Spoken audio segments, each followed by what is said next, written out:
Quem fala? Tá Não, bom dia, tá bom. Hey, ponto alto! Gente, eu estou num cenário diferente. Porque não deu pra gravar no nosso cenário normal. Mas vocês vão se acostumar, porque ele é muito bonito. Antes da gente começar, já vai deixando o like, porque senão vocês esquecem. Não esquece de dar o like. Não esquece também de compartilhar depois que você assistir, pra todo mundo ver. Se inscreva no canal. E se inscreva no canal, porque, né, senão você não vai receber os nossos vídeos. A gente tem vídeo todo sábado. É a nossa EBS, todo sábado, pra vocês não perderem. E também sigam a gente nas nossas redes sociais, que vão estar aqui embaixo. E no final eu vou falar pra vocês comentarem alguma coisa, mas só no final. Gente, vamos lá então. O tema de hoje é santidade ao Senhor. Isso, acertei.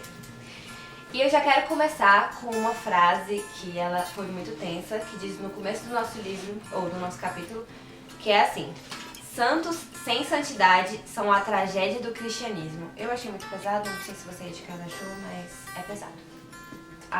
Ao longo do livro a gente está aprendendo como ser e não apenas fazer. Ou seja, nós devemos fazer o que nós somos e ser o que nós fazemos. E que sejam coisas boas, tá, gente? Mas no capítulo de hoje eu vou trazer mais uma relação de ministério com a santidade. Fica ligado. Começando a falar sobre o ministério, a primeira coisa que vinha na minha cabeça eram os dons. Para você exercer um ministério você precisa de um dos dons, e esse dom quem dá é Deus. Mas aqui no livro nós vamos ver que o ministério, ele é exercido por todas as pessoas, então não necessariamente falando dos dons do Espírito Santo. Enfim, não falando especificamente dos dons do Espírito, estamos falando sobre o trabalho de servir, que nós temos que servir e nós somos instruídos e criados para o serviço, também o servir. Devemos entender então, de uma vez por todas, que ministério é a serviço. Então todos nós devemos ser ensinados, instruídos, inspirados e educados a exercer esse ministério e não apenas ficar lá sentado no banco da igreja falando: ai, mas eu não sei o que eu faço, eu não sei cantar. Na minha cabeça era isso, gente, não sei cantar, não é meu ministério. Não, o seu ministério é servir, independente de onde ou como. E Jesus deixa claro isso lá em Mateus. Vamos abrir. Mateus 9, 37 e 38, que diz assim: então disse a seus discípulos: na verdade, a seara é grande, mas os trabalhadores são poucos. Rogai ao Senhor da seara que mande trabalhadores para a sua seara. Nisso ele mostra o seu desejo de que as pessoas sirvam, independente do modo. E lá em Mateus 9, 35 e 36 diz assim: e percorria Jesus todas as cidades e aldeias, ensinando nas suas sinagogas, pregando o evangelho do reino e curando toda sorte de doenças e enfermidades. Vendo ele as multidões, compadeceu-se delas, porque andavam desgarradas e errantes, como ovelhas que não têm pastor. Aqui mostra que até Jesus também estava sobrecarregado com o seu ministério e mostrava que mais pessoas tinham que estar lá também para ajudar e exercer esse ministério. E nós, como bons cristãos que devemos servir, temos que estar preparados a instruir outros cristãos a fazerem também parte do ministério, a servir e a ensinar eles na palavra como exercer esse ministério. Cada obreiro, né, cada ministro, como eu e você, devemos ter essa visão de como Jesus espera, né, para suprir essas expectativas de Deus sobre o trabalho do ministério. Assim como já relata nas Escrituras, deve ser feito também hoje em dia. Agora vamos falar sobre relação entre ministério e santidade. Arão é citado na Bíblia como um dos primeiros sumos sacerdotes, que foi instruído por Deus e etc. Apesar de que nas Escrituras também falam que houveram outros sacerdotes. Mas foi só a partir do irmão de Moisés que o Senhor regulamentou como esses ministérios deveriam ser feitos, onde, porque deu as instruções certinhas. Mas com isso eu pergunto pra vocês: o que é indispensável para aquele que deseja servir ao Senhor? Lá em Êxodo, mais especificamente no capítulo 28, vai falar como eram as vestimentas, como o sumo sacerdote se portava, e é isso que nós devemos trazer também para o nosso dia de hoje. Claro que a gente não vai vestir aquela túnica e tudo mais, mas assim, eles mostravam, todo mundo que via o sacerdote sabia que ele era sacerdote, que ele era santificado a Deus e tudo mais. E nós devemos transparecer isso também. É um compromisso de mostrar a santidade publicamente. É uma forma de compromisso público e de consagração a Deus. E toda essa liderança, porque as pessoas que estão exercendo ministérios, elas têm meio que uma liderança, né? Tem um líder para instruir melhor como devem ser feitas as coisas. E todos nós temos algum exemplo na nossa vida de uma pessoa cristã, um exemplo de uma pessoa que é santificada também e tudo mais. Eu tenho esse exemplo que é meu pai, vocês devem ter vários outros. E esse exemplo, já dizia Paulo lá em, vamos ver, 1 Coríntios 11:1, que ele dizia: sejam meus imitadores como eu sou de Cristo.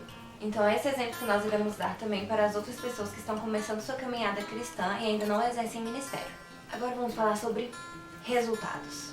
Tá, mas pode ser que aconteça algum resultado, mesmo eu estando em pecado, Deus ainda pode me usar? Mas como assim? Calma que eu vou explicar pra vocês.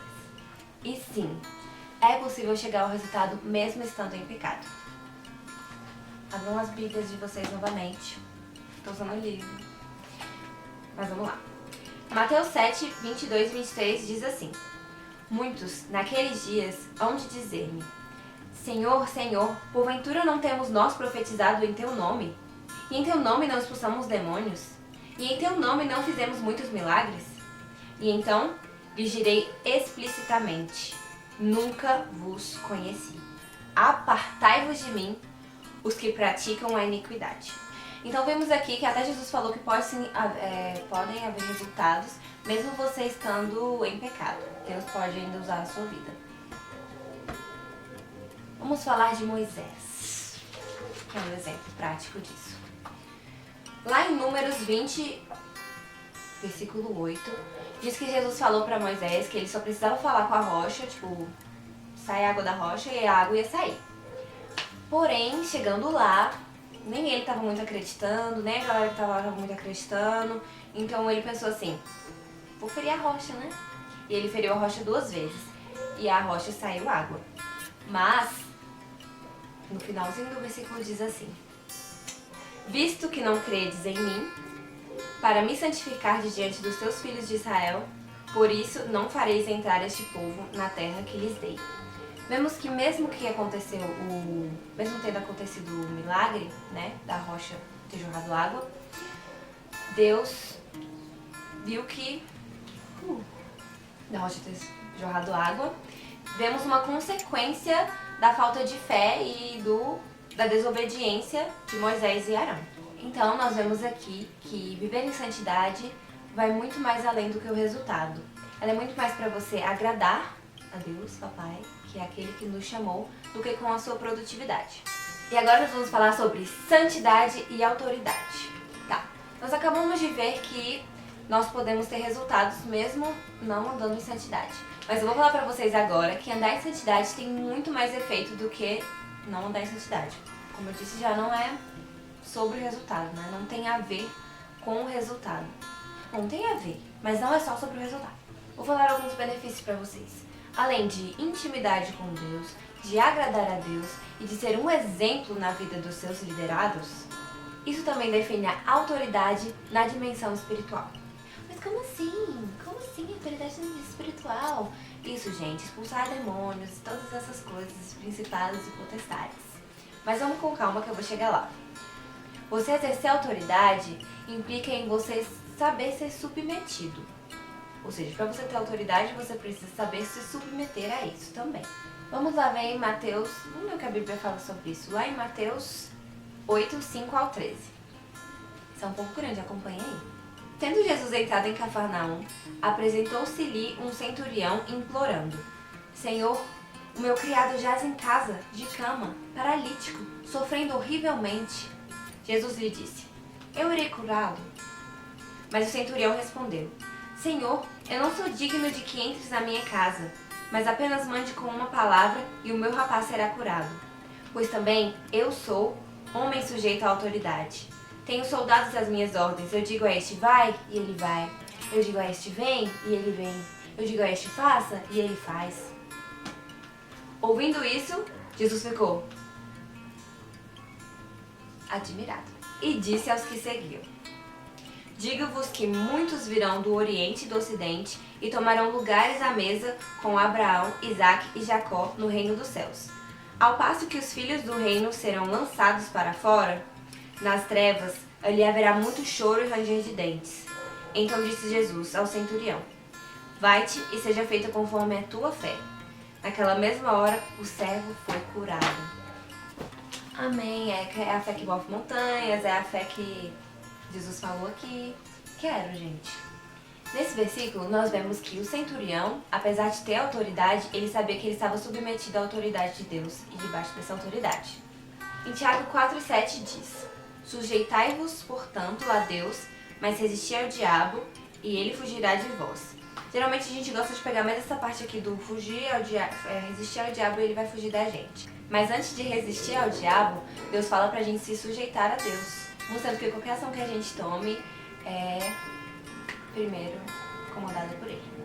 Mas vamos ver o que aconteceu lá em Atos 19, versículo 13 e 16, do 13 ao 16.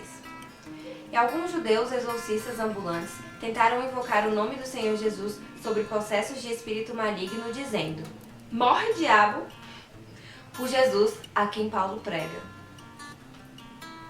Os que faziam isso eram 7 filhos de um judeu chamado Seva, sumo sacerdote. Mas o espírito maligno lhes respondeu: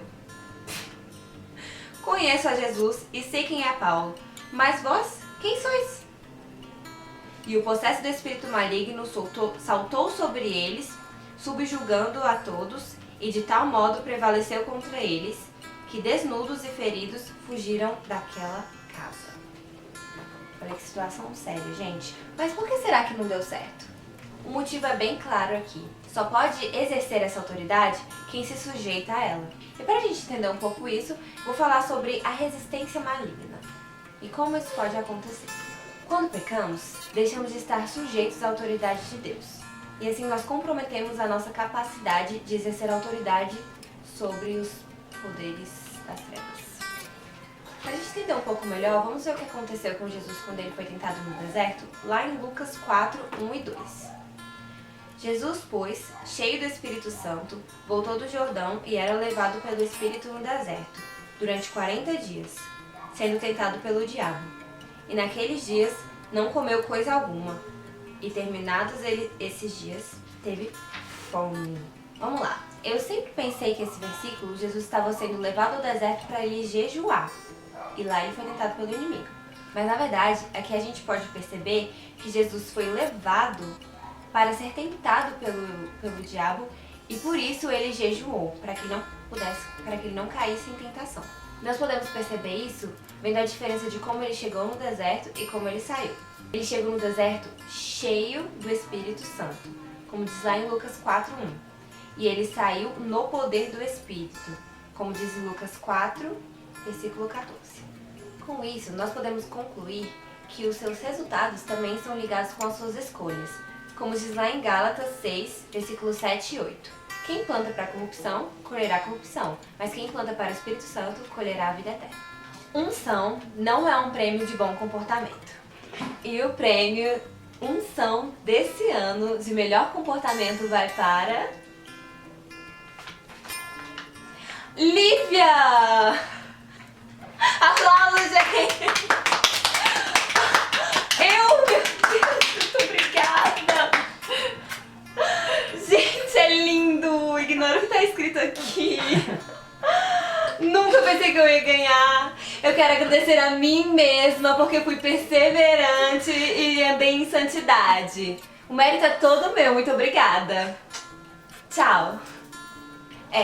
Eu disse que a unção não é um prêmio de bom comportamento, como a gente viu.